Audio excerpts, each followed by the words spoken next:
Okay, some of you may be aware of or have heard of the journalist Femi.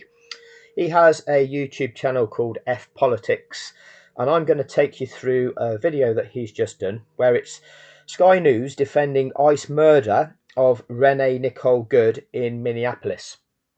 You will see from this video that the techniques used are exactly the same techniques used by the BBC when validating the Abu Dhabi 2021 fraud, something I've been trying to expose for the last 3 years. It is the blueprint for corruption, the blueprint for mind control of the masses. That is a crime. Before I get into Femi's video, let's just get collective understanding of what is really going on here. They, the media, are guilty of coercive control. It is a form of abuse characterized by a pattern of controlling behaviors that restricts a person's freedom and autonomy, often leading to significant psychological harm.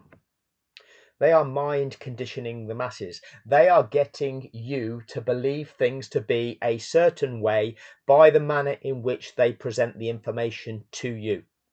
That impacts your thought process, that impacts your perception of an event, that impacts your understanding. That is the coercion of you.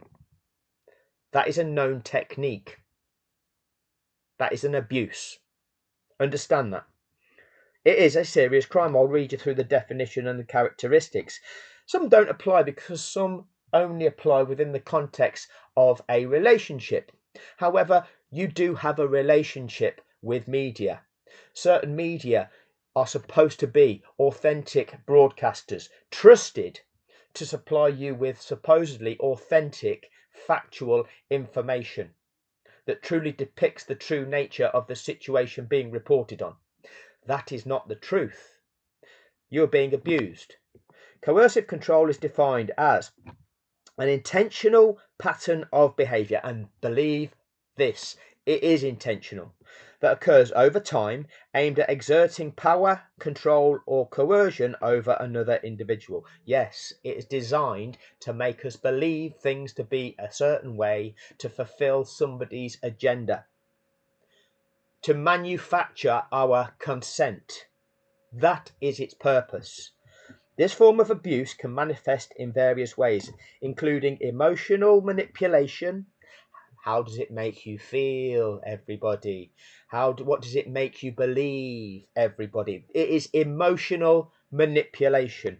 Okay, it can be isolation from friends and family, and financial control. They're the kind of dynamics that exist within the context of abusive relationships. It is recognised as a criminal offence under the Serious Crime Act of 2015 in England and Wales, highlighting its serious nature and the need for legal protection for victims. We are the victims of their coercive control.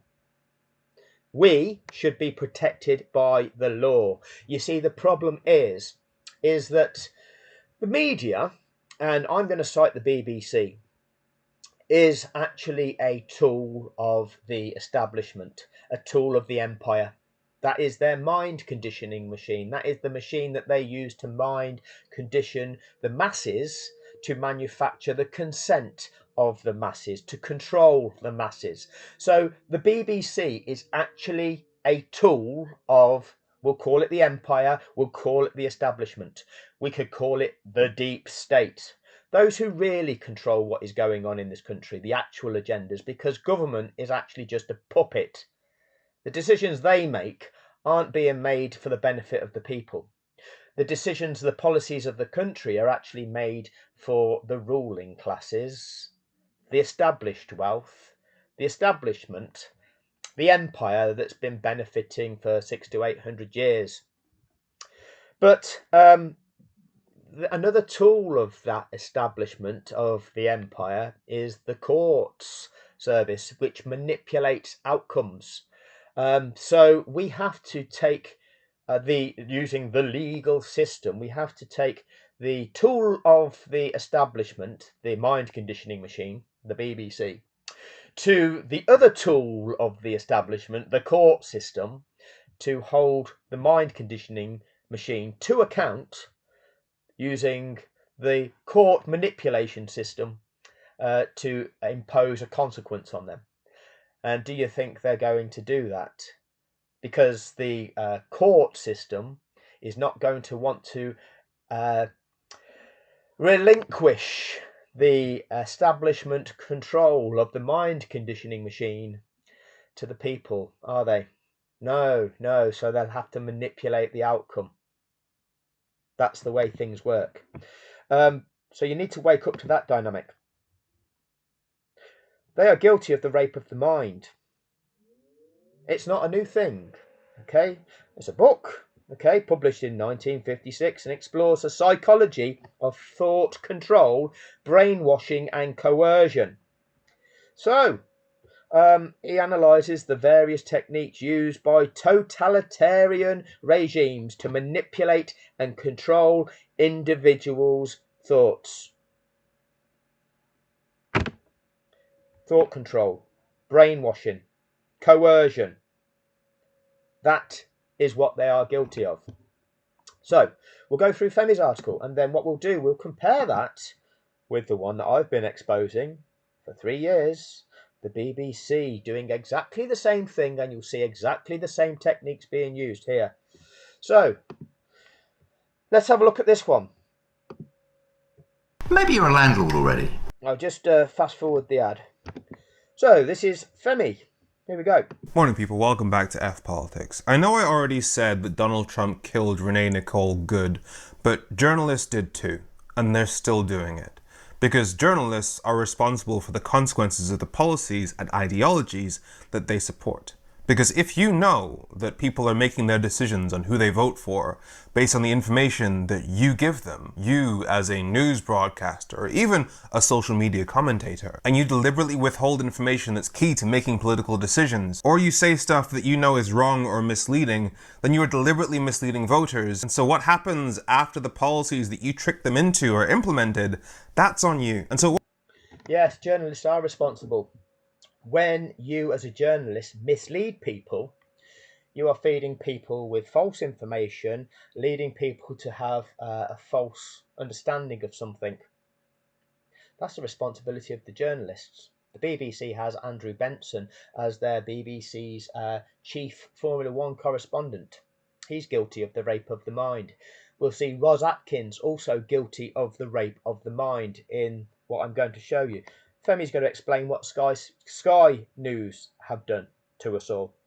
It won't surprise you to know that I've already seen Fox News trying to support this narrative that Renee Nicole Good was some dangerous criminal who deserved to be shot down. But Sky News here in the UK is doing it too. Now, some of you might think this is subtle. Some of you will see that this is obvious bias. In the United States, in Minneapolis, to be specific, where community tensions are on a knife edge because a woman has been shot dead by an immigration and customs enforcement agent, an ICE agent as they're known. So she was 37-year-old Renee Nicole Good driving her car in a residential street. The Department of Homeland Security has said she was a violent rioter who tried to run over ICE agents, and she was shot after, in their words, she tried to weaponize her vehicle. So you've heard what Sky News have just presented. A woman's been shot, and then the statement saying that she was trying to perpetrate a crime. She was trying to run somebody over. That's what Sky News have just presented. Now let's just recap what this woman, this mind rapist, has just presented. She's willing to take money to do this to you. That's what they do. That this is obvious bias. In the United States, in Minneapolis, to be specific, where community tensions are on a knife edge because a woman has been shot dead by an immigration and customs enforcement agent, an ICE agent as they're known. So she was 37-year-old Renee Nicole Good driving her car in a residential street. The Department of Homeland Security has said she was a violent rioter who tried to run over ICE agents. A violent rioter who tried to run over ICE agents. Now they've got this illusion of, we're just presenting both sides, but Femi will break it down for you. I don't actually detract from what Femi's got to say, so I'll try and butt out a little bit here. And she was shot after, in their words, she tried to weaponise her vehicle. So the first explanation that Sky News has given for how things went down is the narrative being put out by the organisation responsible for how things went down. Do they do that with other violent deaths? Speak to the killer's boss to get his insight on the story? Now, I'm not saying they can't show that side of the story, but let's see if they balance it out. What's next? President Trump defended the officers, saying the killing was in self-defense. Oh, so more from the boss, who happens to be a 34-time convicted criminal. This feels like good journalism so far. Fury and outrage, those erupted in the city. Mayor Jacob Frey said in strong language that ICE should get the F out of Minneapolis. Okay, that's an opposing point of view, but it's not really giving a counter to the narrative that's being put out by the US administration. So they've given two examples from the US administration depicting the woman as being a criminal and a threat, okay? And the notion of the agent being defensive. And they've countered that with somebody just saying this agency should get the F out. Well, that's not explaining the true dynamics of the situation, is it? That's just really making people believe that somebody's a bit outraged by somebody being shot, but they're not giving context to that, are they? The only narrative we've got so far is this idea that she was the violent criminal who deserved to be shot down. But here's their on-the-scene reporting. On a residential street in Minnesota, protesters used their cars to block immigration agents carrying out raids. Protesters used their cars to block immigration officers. Does that look like what she's seeking to do? Happens next is shocking.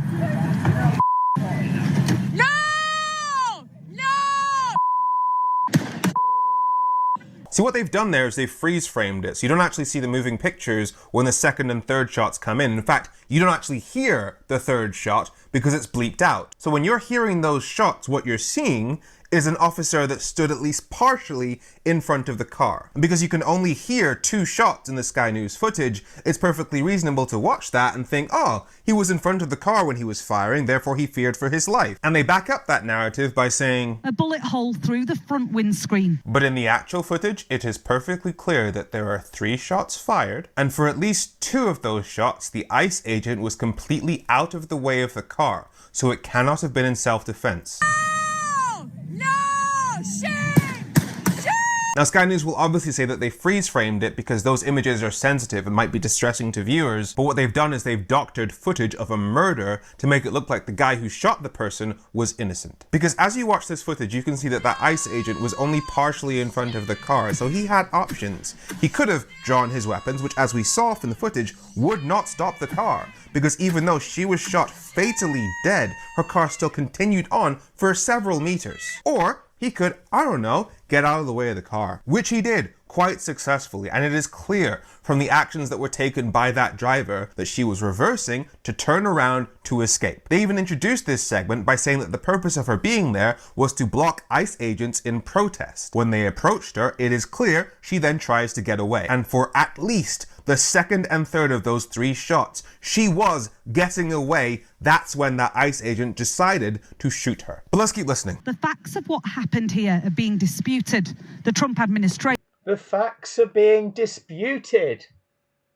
Why can't you clearly identify the facts rather than just present that they're being disputed? You've got the evidence. Why can you not just explain the evidence? Say, oh, there's a dispute here.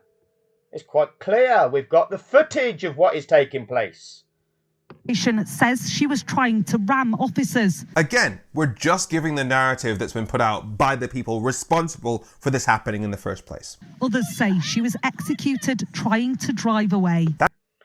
Oh, one says she was trying to ram them. Others say the others. What do you think? Let me know what you think in the comment section. Evil mind conditioning bastards.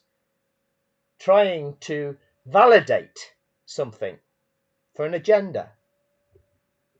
That is the first time in over a minute and a half of news footage that Sky News has even mentioned a narrative that counters what the US president is saying. And it lasts 3.5 seconds. But then we go into this. On Truth Social, Donald Trump posted, "The woman driving the car was very disorderly, obstructing and resisting.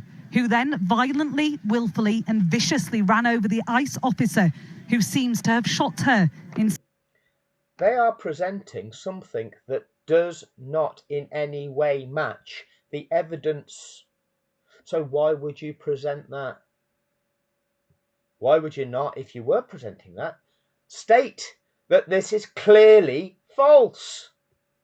Self-defense. Again, pretty much everything you have heard from Sky News so far has just been the narrative put out by Donald Trump. So let's just do that again in full. What the US president is saying. And it lasts 3.5 seconds. But then we go into this. On Truth Social, Donald Trump posted, "The woman driving the car was very disorderly, obstructing and resisting, who then violently, willfully and viciously ran over the ICE officer who seems to have shot her in self-defense." Again. So the President of the United States is guilty of the rape of the mind, coercive control of the population by feeding the population categoric lies. That clearly doesn't match what we all see with our eyes. The mind conditioning machine, the media, just parrots those lies, acts as a platform for those lies, serving the agenda. The mind conditioning machine of the establishment. The millionaire-owned media, the billionaire-owned media, all owned. They're a tool. Pretty much everything you have heard from Sky News so far has just been the narrative put out by Donald Trump. But then we do get this. The Democratic mayor of Minneapolis having his say. Calling him the Democratic mayor means they are choosing to frame the mayor of Minneapolis within party political lines. Okay, key point that is, when we go to the Formula One example, look at how they frame the individuals when they put in the counter narrative. The counter narrative, okay, the opposing view, the way that they want to present balance, they'll always frame as if, well, they have an agenda for proposing their opinion on the situation. So bear that in mind. So that anything that he then says is seen as party political bias. Compare that to how they introduced the stuff that was defending that ICE agent. They didn't say Donald Trump, the man whose orders the ICE agents were acting on, says blah blah blah blah blah. They didn't say the Department of Homeland Security, who ICE answers to, says blah blah blah. They will highlight potential biases of those who want to defend the murdered woman, but they won't mention the clear legal, political, causational biases on the part of those who say that that killing was justified. So there you go. Excellently put there by Femi. They identify potential bias of those who are actually standing up for the truth, and yet they won't in any way identify the lies, the corruption and the agenda and the bias of those who are doing the lying. Anyway, here's what the mayor said. They are already trying to spin this as an action of self-defense. Having seen the video of myself, I want to tell everybody directly, that is bull.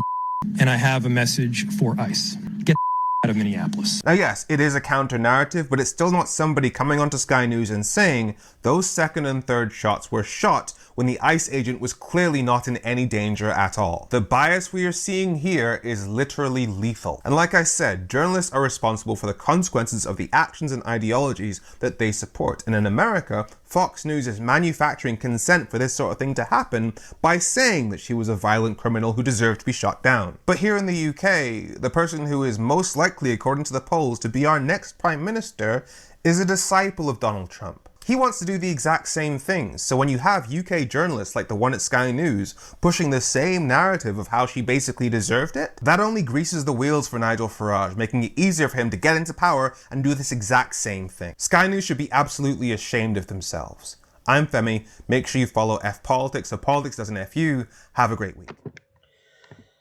Thanks for that, Femi, but understand it's far worse than just being ashamed of themselves. They are guilty of criminality. They are guilty of coercion. They are guilty of a rape of the mind of the population. They are the mind conditioning machine. They act for the elites. They perpetrate the agenda of the so-called elites, those who control us, who exploit us. That is what they do. And these bastards who do so take money to do that. That is the level of their integrity. Now, I hope that, Femi, you actually take the time to watch this video and actually see what I've been presenting, that this is what the media does. Now, I understand that the topic is far less serious because my topic is regarding a sport, but what it regards is a global fraud that was perpetrated by the global media. And I want to use it as an example to wake people up to the same dynamics you're exposing here. Because all these things extrapolate and they cross over. This is the blueprint for how they do this to us. So in 2021, the sport of Formula One contrived the outcome of their season.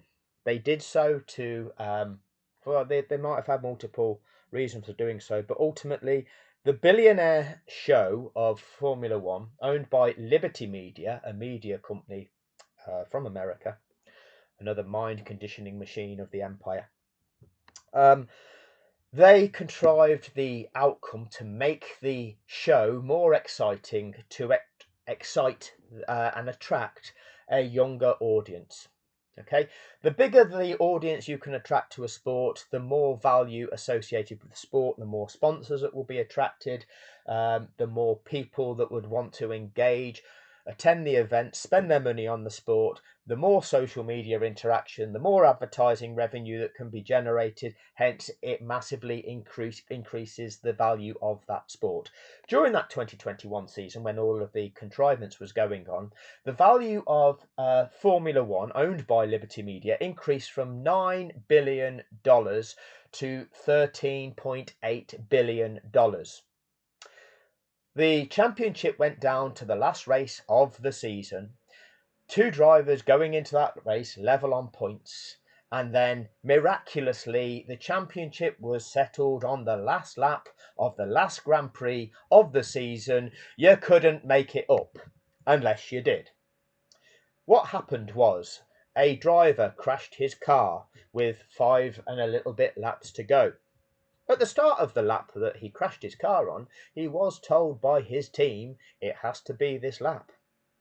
The manoeuvre that he did with his car, he took a particular corner in a gear lower than what he would normally take it and floored the throttle. Now, those people that know how to drive a rear-wheel drive car realise when you put a rear-wheel drive car in a lower gear, put a bit of a steering angle on and floor the throttle, your back end is going to come out on you. It's going to drift out on you, and that's exactly what happened. So Nicholas Latifi crashed his car, crashed it into the barrier, which, if that happens in a Grand Prix, race control have a responsibility to make the playing area, the track, safe before racing can resume. Because clearly, if there's an obstruction on track, a driver in a car and a crash car on track, that's unsafe for cars to be travelling around that track at speeds in excess of 100 miles an hour. You can see the potential for catastrophe. So race control has to intervene, and what they do, they often deploy something called the safety car, which means this car goes onto track and it picks up the lead car, and all of the other cars end up bunching up behind it. It neutralises the race. It wipes out all the previously built up advantages between all competitors.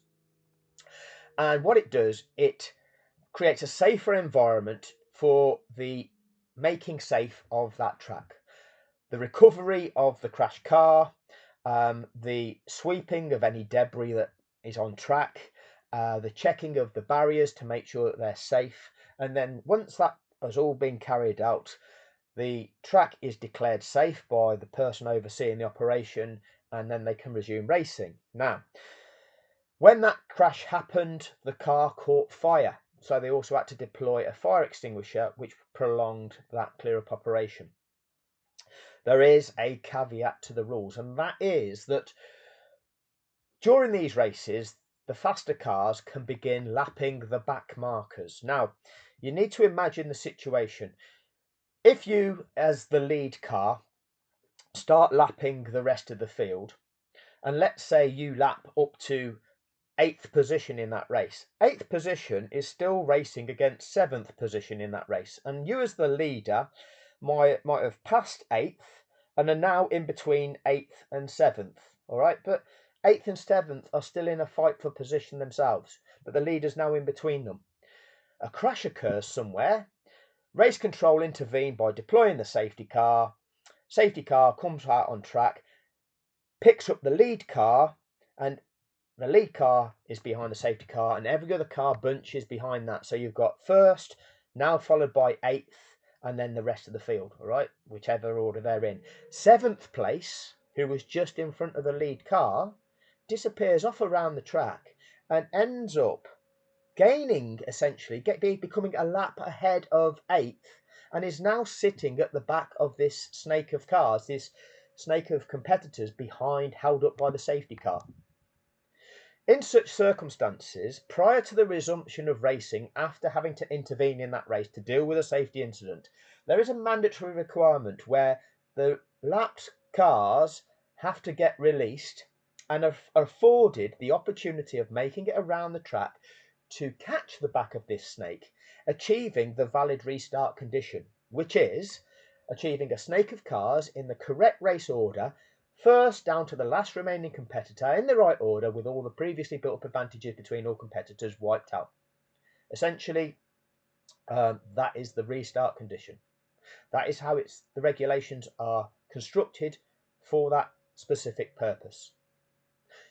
When it was happening real time, the commentators of the sport, the contracted broadcaster, Sky Sports F1, was lying to the world. Martin Brundle and David Croft was proposing, will they let the lapped runners through?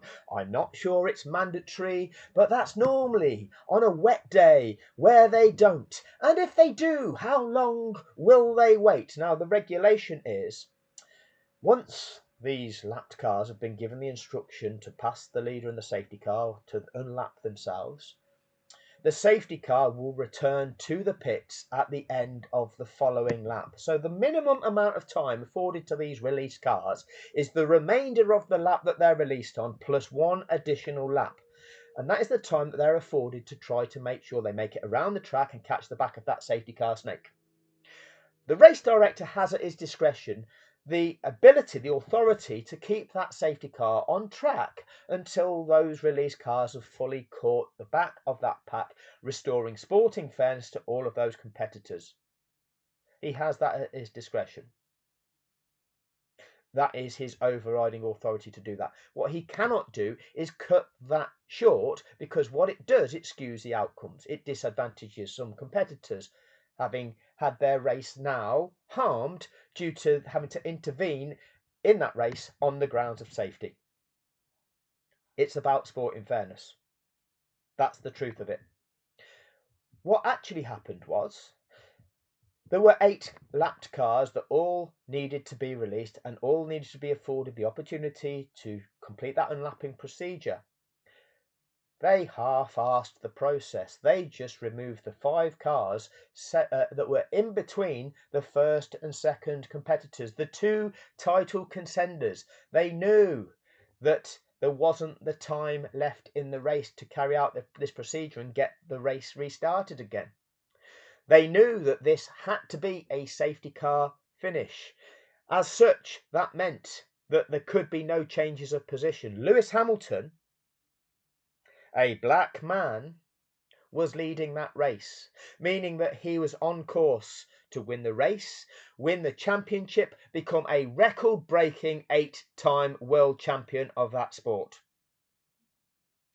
They broke the rules to set it up for a last lap of drama, knowing full well that now the guy that they'd set it up for was now in a significantly advantaged position, having been able to swap his tyres without the risk of ever losing position in that race. Had Lewis Hamilton have attempted to do so, he was at grave risk of losing a position to Max Verstappen, and that would have meant he'd have lost the race, lost the championship, if that race didn't restart, which it should not have done. The governing body broke the rules of the sport to set up that final lap drama. the contracted media gaslit the entire watching audience, in all languages, by the way, to lie to people about the possibilities before the then supposed human error by race control. There is an appeals process, like a steward's appeal, whereby the results can be amended after the event when something is found to be incorrect. That was entirely corrupt, as demonstrated multiple times on my channel. None of the media could identify the crux of the problem. Now, I'm going to take you through the BBC's presentation of the situation, and you're going to see the same techniques identified by Femi here being utilised by the BBC. So, let's have a look at the BBC's Rape of the Mind. Here it is. 555,000 views from 4 years ago. Here is the weasel Basically, for me, presenting us. everything what comes next. Ros Atkins, no relation. Here we go. On Sunday, Max Verstappen won the Abu Dhabi Grand Prix, and with it, his first Formula One World Championship. This was the ultimate dream. How does it make you feel? Yeah, manipulates your emotional state. And now that we have achieved that, basically for me, everything what comes next is a bonus. What comes next has been controversy. Minutes after the race, Williams driver George Russell pressed caps lock and tweeted, "This is unacceptable." Williams driver George Russell press caps lock. Okay, so when people, oh, he's shouting, is he? So you want to present him a certain way.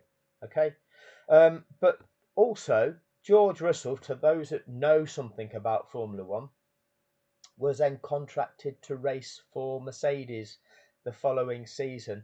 Mercedes team, which is Lewis Hamilton's team, the man that was impacted by this, and George is going to go and drive for them. So there's his. You're kind of undermining the witness there, aren't you? By utilising George and presenting what he has to say a certain way. Well, this is former F1 driver David Coulthard. David Coulthard, a contracted media broadcaster. Former Formula One driver, yeah, but he was contracted to commentate on the facade. And you can look at the commentary teams from all the different countries in all the different languages, and none of them could identify what the problem was. None of them could explain those safety car regulations, as I've clearly done, and the purpose behind them. And the reason why you have to release the lapped cars, because of the impact it has on that race, and why it is they have to be afforded the time to restore sporting fairness to all competitors prior to the resumption of the race. What they didn't do was remove the cars that separated out third place from second place. They left two lapped cars in between second and third, so third couldn't realistically challenge second. No, you're not allowed to do that in a race. But they did, and nobody could identify that. A sequence of events that none of us have seen before. The story. Yes, well done, David. None of us had seen before. Right, thanks for that. Starts with the World Championship going into the final race, with Verstappen and the seven-time champion Hamilton tied on 369 points. The seven-time champion, Britain's seven-time world champion. Yeah. Britain's, and it's the British broad mind conditioning machine. 0.5 points. It would all come down to the final race of the season in Abu Dhabi. And after qualifying, the scene was set. The two contenders equal on points, side by side on the front row of the grid. You could not write a better plot than this. Thanks for that. Well, so we've introduced an expert there. Clearly an expert, because he sat there with a car, because he's got his model car there, so he obviously likes cars, and he's got his books, so it means that he's knowledgeable. Side by side on the front row of the grid. You could not write a better plot than this. And he's told you nothing. But this story had only just begun. On the first lap, Hamilton took the lead. Then, as Verstappen tried to overtake, Hamilton left the track, cut a corner, and stayed in front. Now listen to the way he describes that. Plot than this. But this story had only just begun. On the first lap, Hamilton took the lead. The issue of breaking the rules didn't take place on the first lap. Hamilton took the lead, yeah. Then, as Verstappen tried to overtake, Hamilton left the track, cut. You see, as Verstappen tried to overtake, Hamilton left the track. You're looking here at a picture. When you are seeking to do an overtaking manoeuvre, the relative locations of the car on track have to be assessed, and bearing in mind the relative locations determines who has a right to the corner. Now, the relative locations of those cars was such that Verstappen hadn't earned that right. He had to yield and not challenge at that corner.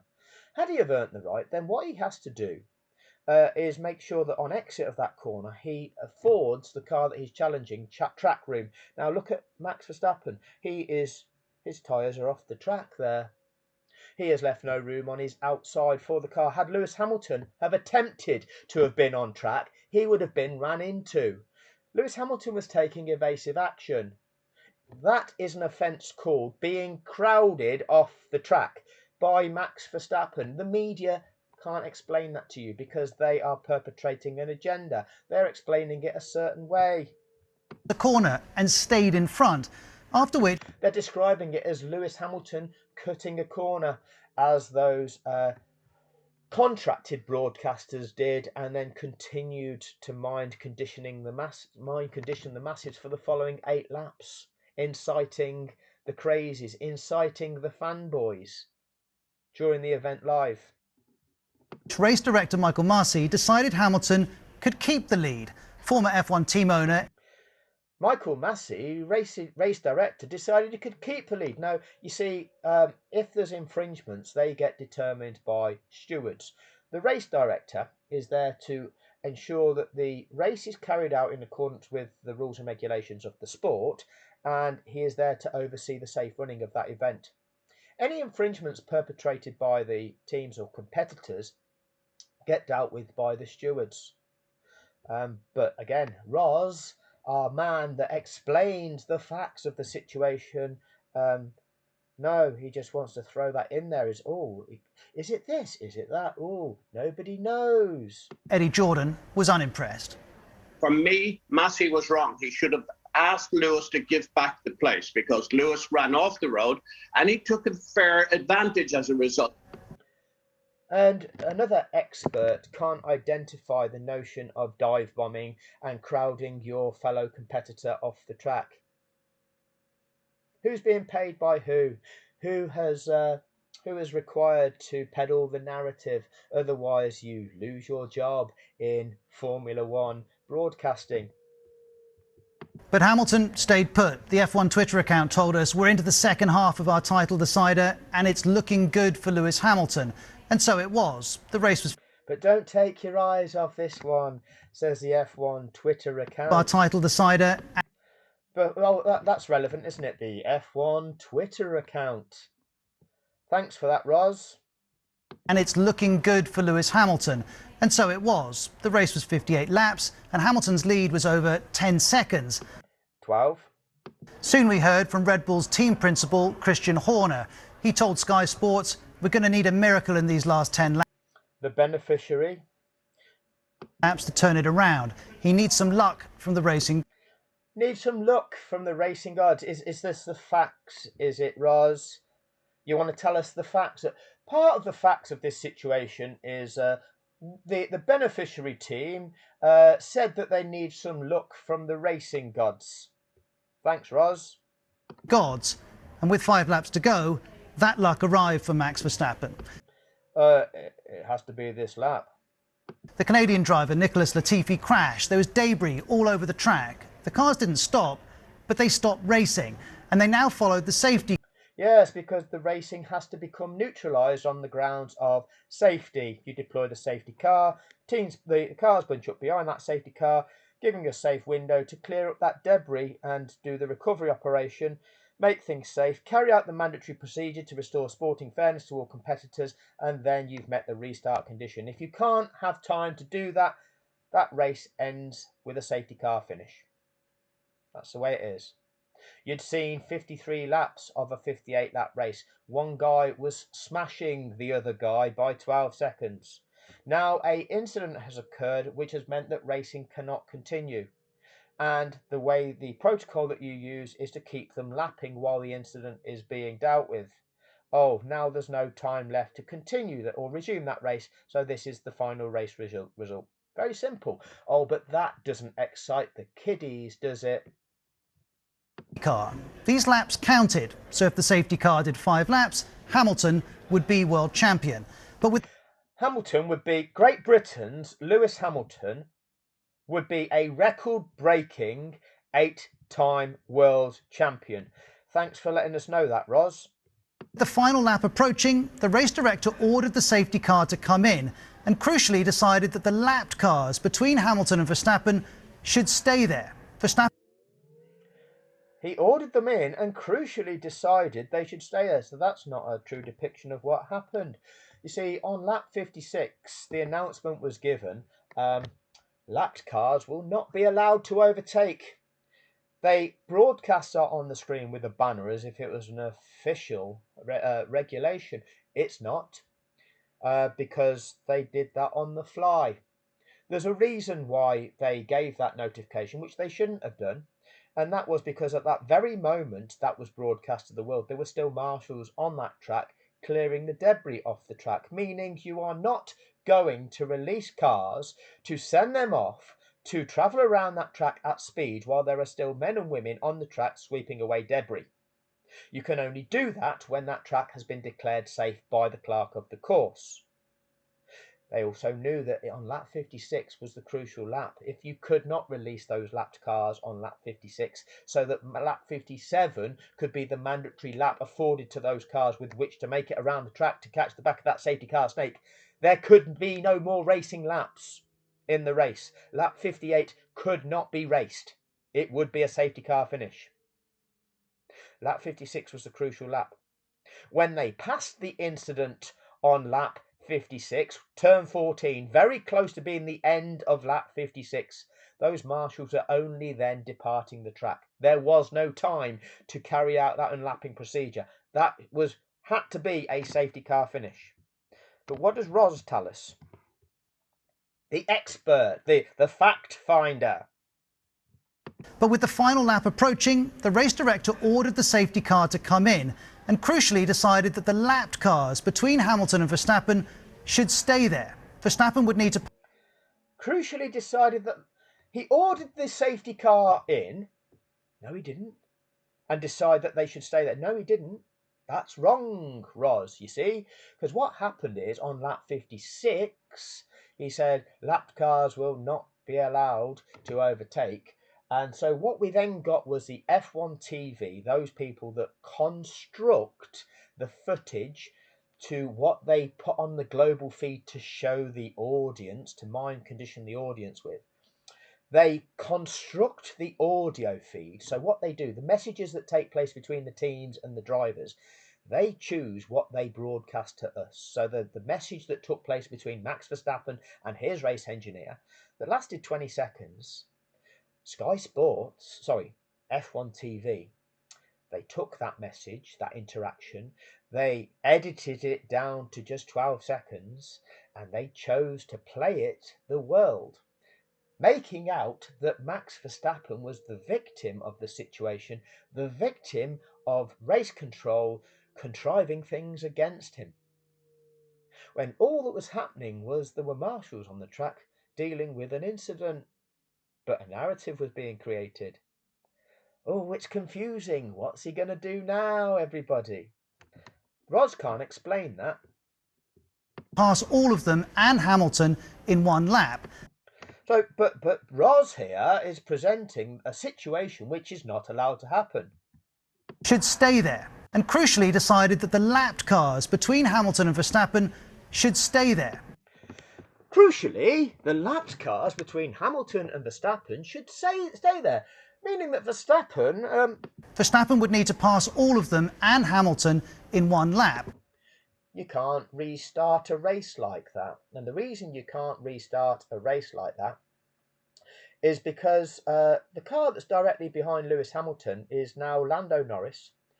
He was in 8th position. He's now in 7th position because the other Red Bull car has retired to make sure it hands the Constructors' Championship and the $177 million prize money to the Mercedes team as part of the deal for the contrivance. Yeah, it is all corrupt for the billionaire construct that is Formula One. They fulfilled their part of the deal by retiring Perez to ensure that they couldn't overtake Mercedes in that Constructors' Championship, elevating Lando Norris to 7th position. But the car that he was challenging in that race, 6th position, is now a lap ahead of him. Prior to the crash, Lando Norris was closer to Pierre Gasly, the car he was challenging, than Max Verstappen was to Hamilton. You cannot resume a race with lapped cars in situ like that. That's the rules and the regulations of the sport. Roz can't tell you that. The man that's the explainer can't tell you that, can he? He's here to mind condition, rape the minds of the 555,000 people that have viewed this video. And what is it? Half a billion people worldwide that have access to the BBC, the BBC's mind conditioning. These are the minds you rape, Roz. At this point, the race director was told by Red Bull's Christian Horner, "We need one more lap." Shortly afterwards, there was a U-turn. They reversed the decision, allowing Verstappen to be just half a second bunched up right behind Lewis Hamilton. They reversed the decision. They reversed the decision that you're not allowed to make. You couldn't resume the race with lapped cars in situ. You're not allowed to do that. Why are you not allowed to do that? Why can't you explain it the way I can explain it? Why can't you explain that these are the regulations, these are the purpose of the regulations? Because once everybody understands, there's a mutual understanding and everybody can accept that, okay, it had to be a safety car finish. No, we've got agenda pushers that are serving the billionaire agenda. Who are the billionaires? Oh, that would be the establishment, those with wealth and power. What's the tool of those with wealth and power? Oh, that's the mind conditioning machine. What other tools do they influence? Oh, they influence the court system, which contrives outcomes that benefit the establishment. This is the level of corruption that we live in. As the safety car left the track, which was with just one lap to go.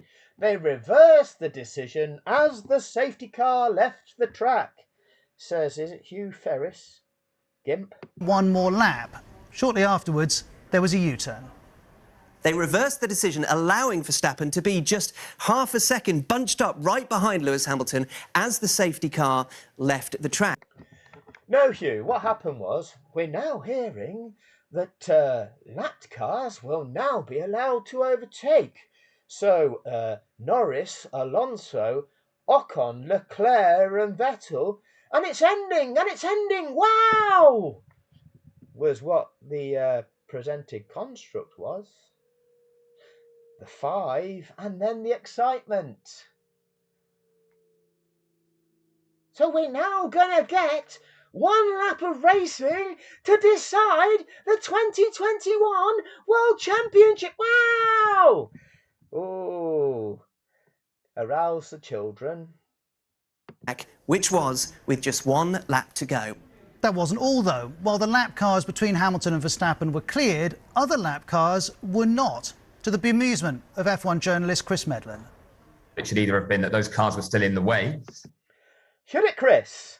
Tell us, Chris, the F1 journalist, it should have either have been, if they were in the way. Explain us the safety car rules and regulations and what they're there to achieve, Chris. Oh, you don't know, do you, Chris? Or is it you're just complying with narrative, Chris? Talk us through those the wording of those rules and the purpose of those rules. What happens if they're in the way? What happened to Lando Norris's race relative to Pierre Gasly in that? Does it say if the leader laps you, then you become eliminated from that race? Your race no longer matters. No, it clearly doesn't. Give us every example of that safety car being deployed since they were reintroduced as regulations at the beginning of the 2012 season. Chris, I've done that on my channel, Chris. I've given the evidence. I'll destroy you in a court of law, Chris. But you're the person presented by the BBC. I'll destroy you, Chris. I'll destroy your barrister, Chris. No, you're legal expert. You're accredited performer who can maintain the illusion, the facade of the costume drama in the court of the manipulation of the establishment, Chris. Yeah, that. You see, you don't have grounds, do you, Chris? Talk us through that again, Chris. It should either have been... Amusement of F1 journalist Chris Medland. It should either have been that those cars were still in the way. No, Chris. Or that all of the cars had to go past. And in that case, it would have meant the race probably finished on a safety car. Probably. In that case, it would have probably, yeah? No, it's very clear, Chris, that when they passed the scene of the crash, turn 14, okay, which is very close to the end of that race, it was clear to see the people in orange overalls were still on the track and jumping over the barriers. The clerk of the course still had to double check everything, be confident that the track was safe. He would have then had to radio back to race control to say, yes, I performed my checks. Everything is now safe. You are now clear to carry out the procedure for the unlapping thing prior to the resumption of racing. Now, the very earliest that could have all have taken place, race control then have radioed all the competitors to say, right, the track is now safe. We are now going to do the unlapping procedure. He has to make sure all competitors are aware of that because the cars on the lead lap need to be aware that there's going to be cars going to be passing them. So don't be weaving around doing this tyre warm-up drama that they do, that facade. So they all have to be notified of that. By the time that entire scenario would have played out, they would have categorically been on lap 57 of that race. When the safety car then returns to the pits at the end of the following lap, in accordance with those regulations, it dictates that that end of the following lap is the end of lap 58, the end of the race, meaning a safety car finish. There is no racing, there is no changes of position, it's a procession over that start-finish line. Lewis Hamilton wins, categorically. Or that all of the cars had to go past. And in that case, it would have meant the race probably finished on a safety car and Lewis Hamilton would have been world champion. That didn't happen, though. Instead, we had a one-lap shootout. A shootout! A one-lap shootout! We had a one-lap shootout, everybody. In a multi-competitor event, do you just pick out two and go, right, just you two in that field of competitors? We're just going to have a shootout between you two. We're going to have a shootout. Just you and you. Go! The rest of you, you can wait there. We just want to see a shootout in this. Is that right, Roz? Is that how you arouse the children, Roz? And Lewis Hamilton would have been world champion. That didn't happen, though. Instead, we had a one-lap shootout to the fury of Hamilton's Mercedes team boss Toto Wolff. To the fury of Mercedes team boss. You see the comparisons here. The way he was the guy who was the state governor, was he, of this Minneapolis shooting? The way they described the people that were telling ICE to get the fuck out. The way that he introduced him. Mercedes team boss, George Russell. They're not happy with it. Oh, George Russell is moving to Mercedes. Mercedes are not happy with this. George Russell's not happy with this.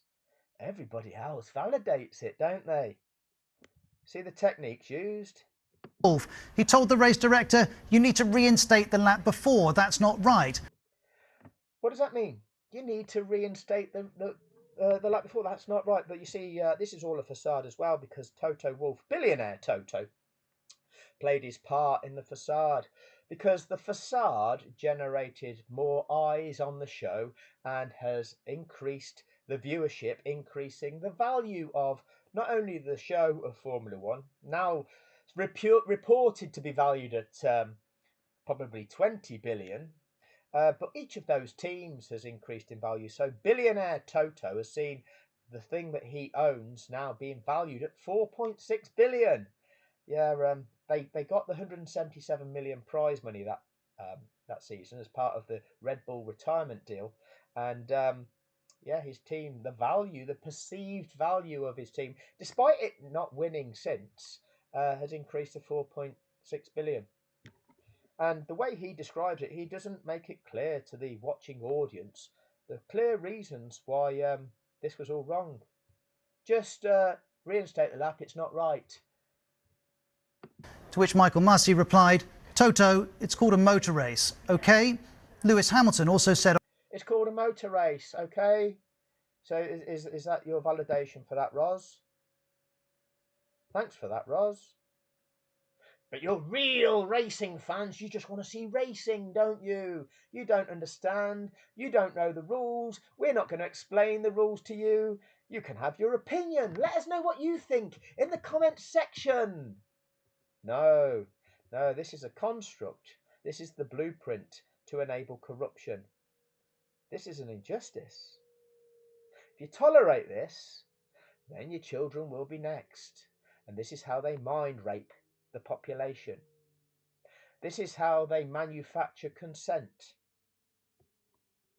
On Race Radio, this has been manipulated. That's rejected by the F1 authority. Oh, Lewis Hamilton says it's been manipulated. The F1 authorities reject that.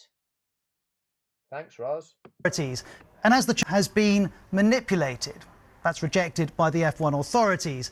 And as the championship reached its finale, Verstappen passed Hamilton, fended off a counter-attack and won. The race was over, the story wasn't. Mercedes lodged 2 appeals to overturn the result. Mercedes lodged appeals. Both were rejected. Hamilton himself congratulated Verstappen. Both were rejected. Talk us through those appeals, Roz.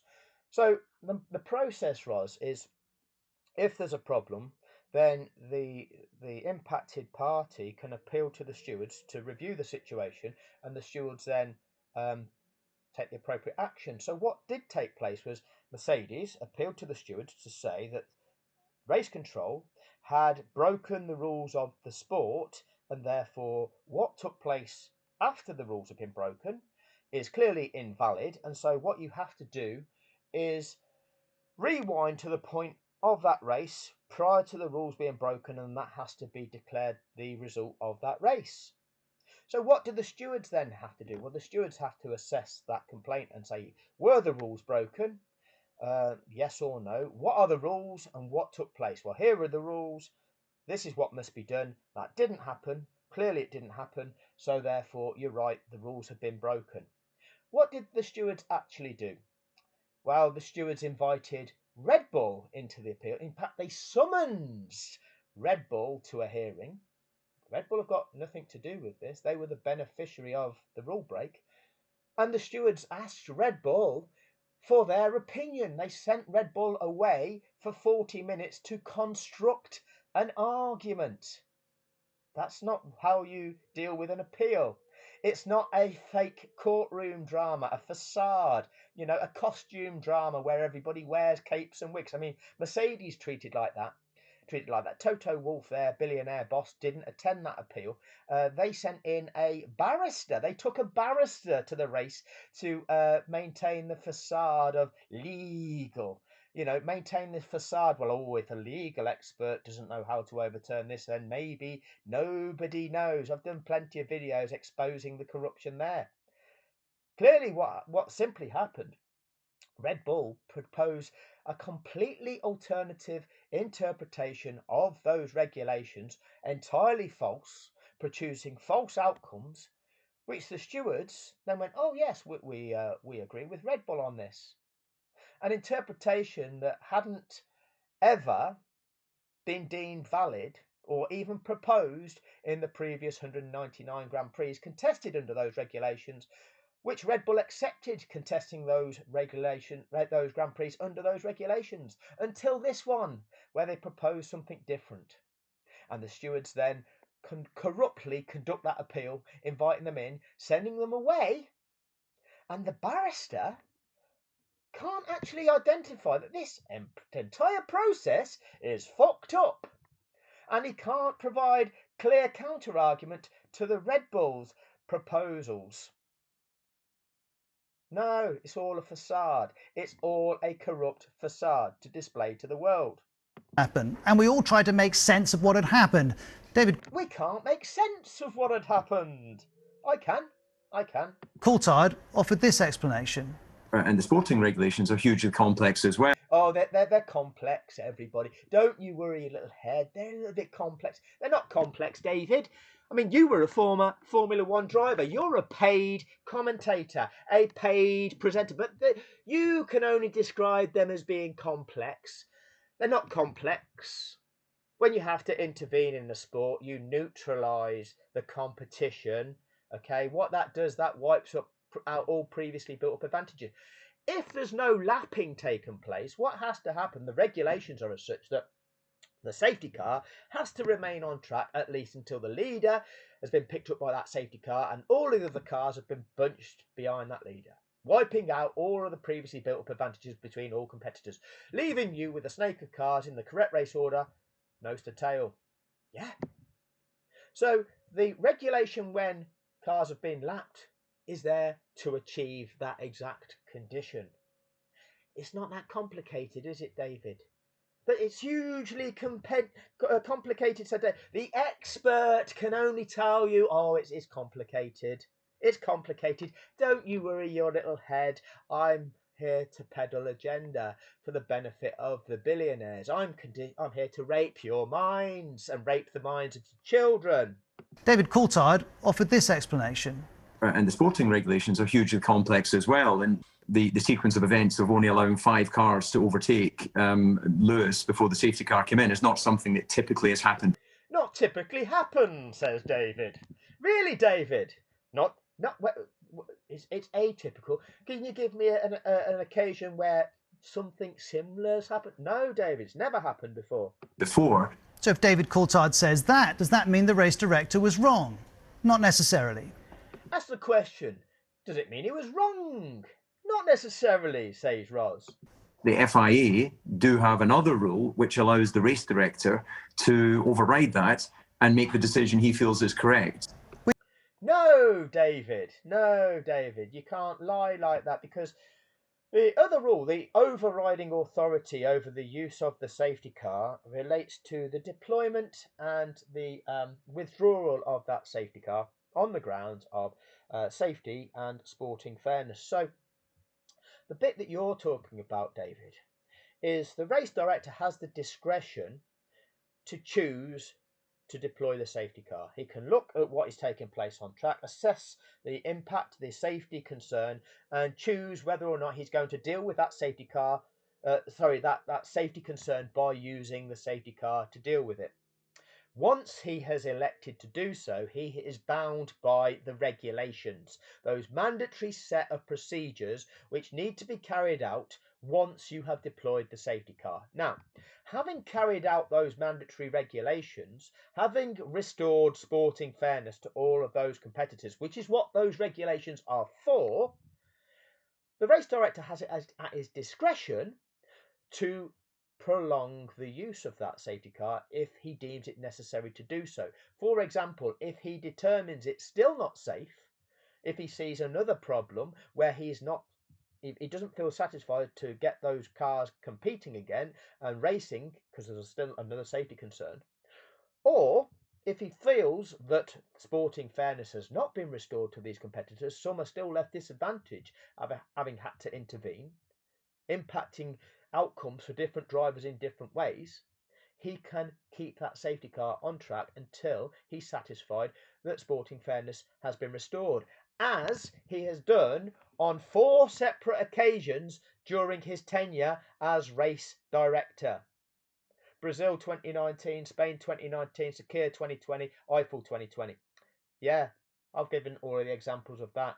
Clearly evidencing that the race director knew what his discretion was and knew the purpose of those regulations.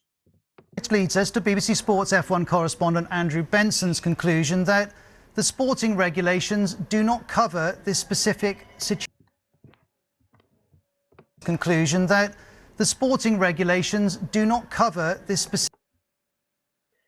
Rape of the Mind by the BBC's Andrew Benson. The sporting regulations do not cover this specific situation, when they categorically do. That's exactly what they cover. You lying, mind-raping bastard, Andrew Benson.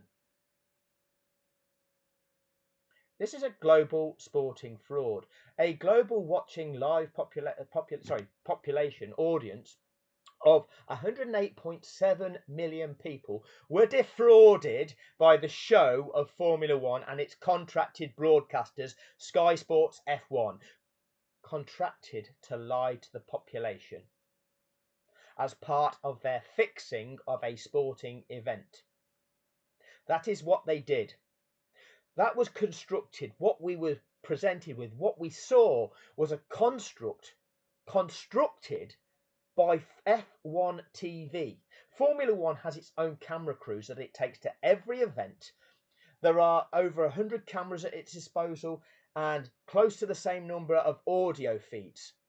They have a cut and paste studio where they mash up the construct of what then gets fed to the viewers on their global feed. They pick and choose the narrative of what they want to feed us, how they want us to feel, how they want us to believe what is actually going on. Then the other accredited performers, the accredited journalists, feed us the version, the approved version of what it is they want us to believe. This was a global fraud. Now, this is sport. It is an injustice. Somebody suffered. Somebody suffered abuse. That impacts, that harms. The abuse harms. Now, there is damage. A lot of damage. Lewis Hamilton is already a very wealthy man, but that caused him for that financial harm, significant financial harm. That caused a lot of financial gain. Many people protested. Many people were outraged at the injustice, at the breaking of the rules. The sport has done nothing. The media has lied about it. They've never exposed the truth. There's been no accountability. There's been no consequence. We have all been abused. This is the media. This is what they do. They perpetrate agenda. People are now billionaires from it. All of the value of all of the teams that were complicit with that are now much wealthier. Liberty Media are now much wealthier. Those same liars, them same mind conditioners have been paid huge salaries for all this time, for lying to you, lying to your children, mind conditioning the masses, dividing people, causing conflict with false narratives, with hate, dividing people. This is what these divisive bastards do. Specific situation. Meanwhile, Hamilton's Mercedes team have lodged an intention to further appeal situation. Conclusion that the sporting regulations do not cover this specific situation. The BBC has a track record of harbouring people who abuse children, don't they? Jimmy Savile being a prime example. Meanwhile, Hamilton's Mercedes team have lodged an intention to further appeal, and the new champion says of Lewis Hamilton, of course it helps if you have already 7 titles. That comforts him a bit. Max says he's already got 7, so that's comforting, isn't it? Thanks for that, Roz. Certainly there's plenty of comfort for Formula One as it navigates this controversy. This was high-octane drama which demanded the world's attention in a way many sports can only dream of. Yes, they were able to mind condition the world. They were able to track their largest ever audience. Cha-ching! Didn't they do well? Yes, all of the CEOs of sport, or of the sport CEO of the brand of Formula One who own the marketing rights, they're all lawyers, aren't they? Yeah, they're all, does it say lawyers or liars? Lawyers, same thing. Legal experts that will take money to argue in this facade of a system sold to us under the guise and administered by the Ministry of Justice. Justice for who? Justice achieved by you buying a liar to represent you, and them buying a liar to represent them, and then the costume drama facade, the game of Whiff Waff, takes place all over the court, back and forth, with the judge in the high chair, making the calls and directing the proceedings, and then we get a manipulated outcome. This is the British legal system, respected the world over to manipulate outcomes for the empire and the established. Thanks for that, Ros, and the mind conditioning machine of the established. Anyway, Femi, I hope you stuck with it. I hope you realise that I appreciate what you've just done. But this isn't new. This is something I've been identifying for a long period of time. The mystery algorithm, the mystery formula, which determines who receives what information on the the mystery internet, doesn't want the information that I'm putting out there to go that far. Funny that, isn't it? Funny that. I know the manner in which I present has got limited appeal, but perhaps you could utilise your skills to present it to a larger audience and present perhaps those other journalists that I forward this to can do what they can do to expose the true nature. This is far bigger than Formula One. I'm just using the notion of Formula One to try and expose the dynamics that extrapolate to the true damaging corruption that does take place, that impacts people's lives. Each and every one of our lives. Thank you for your time.